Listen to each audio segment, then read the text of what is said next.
Crypto Crane back here again. Um, if you haven't liked or subscribed to the channel, go ahead and subscribe to the channel. And I just wanted to talk to you guys about some NFTs and Web3 and the IPFS. I get questions all the time asking what is the IPFS Web3. So just wanted to go over a couple of articles and read a couple of articles with you to try to give you guys a better understanding of what the Web3 is in the IPFS. So here's an article right here. It's called "The Requirements for NFTs." Okay. So why is it so difficult for Web3 creators to store and manage their NFT files? Simple. It's because we still live on a Web2 world. So the internet that you're currently using now is Web2, okay? So keep that in mind when we're speaking about Web3 and etc. In this post, we will discuss the three major problems using Web2 file systems for NFTs, okay? And then show you how the um, Panada solves these problems for NFT files being purposely built, secure, and ad-free, okay? So, a Web3 collector doesn't want their NFTs to link them to a Dropbox folder to view their unique content. Nobody wants to be an anonymous armadillo on Google Drive viewing content that they now supposedly own. Of course, you could host your content on your own server, like in AWS, which is the Amazon server S3 bucket, but that requires significantly more technical background than what you want to deal with. And this is very important to understand. If you, as an NFT creator, ever stop hosting the file on Dropbox or your server, the link to that content for the NFT collector becomes worthless. So this is the big deal between NFTs that are on uh, Web 2, which is the current web right now, and that are not being stored on the IPFS or the Panada system, which is Web 3. So this is the issue. The NFT token itself will still exist on the blockchain, but the file it's supposed to represent won't be there. This means that the URL link embedded in the NFT ends up going nowhere and proves nothing about what was bought. This is the antithesis of NFTs. So what they're saying is that your NFT files really aren't secure if they're on the web too. All right. So what about security? How can you, as an NFT creator, secure your file links in a way that equals the security of the NFT itself? Today's Web 2 URLs can't secure anything without anything about what your NFT files are supposed to be. This makes the NFT it is attached to worthless. Using Web 2 methods, your NFT files can easily be swapped out, counterfeited, or corrupted without the collector being any wiser. Watch the video above or read Conlin.east blog below to learn more about the problem. So they put links to the blog of the guy who actually wrote that some of the issues. And so they say that social media platforms don't work either. So um, this says today's content storage and management has been mostly captured by social media platforms. A typical Web2 creator today uploads their content to YouTube, Instagram, etc. This provides Web2 creators with a free place to manage their content. However, this comes with a cost. Their followers are forced to watch ads to see the unique content while only earning pennies for each view. Fortunately, Web3 creators like you can now earn income without ads through NFT platforms such as Rarible. Unfortunately, there really isn't anywhere for you to manage your files in this ad-free world.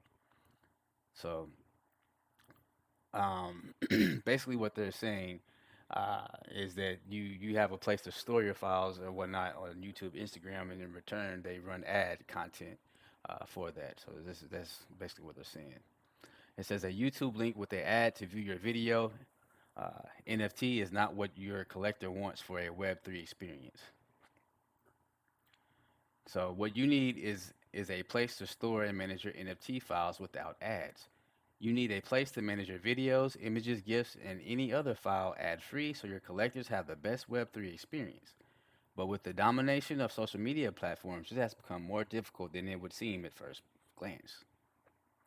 And so this is where the Pinata NFT file comes in. So Pinata stores and manages content purpose-built securely and ad-free for NFT files. We do this by leveraging a complementary NFT technology called IPFS. Unlike most file hosting options today, Pinata is purpose-built to store and manage files publicly where Dropbox and Google Drive are not. Additionally, Pinata isn't a social media platform. This means that when you store your files with us, We aren't running ads. This provides a better Web3 experience for all. So Piana can also handle any file format. This means you can create NFTs of images, videos, music, and more, and even create Unity NFTs. For creators, Piana is as simple as moving files around on your computer, but better. So one of the advantages of content addressability. This allows NFT creators and collectors the ability to prove what the file is unlike,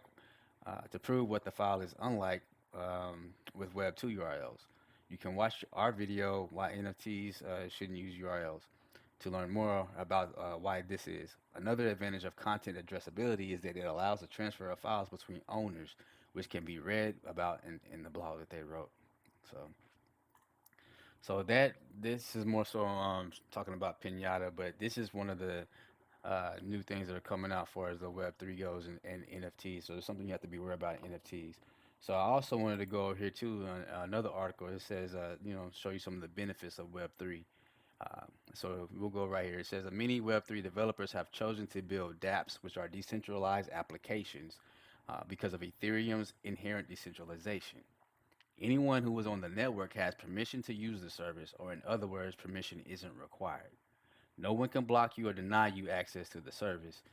Um, as you can on Web2, you see, how China has blocked YouTube and Instagram and all that stuff, but you can't do that on Web3. Payments are built in via the native token Ether, and Ethereum is Turing complete, meaning that you can pretty much program anything.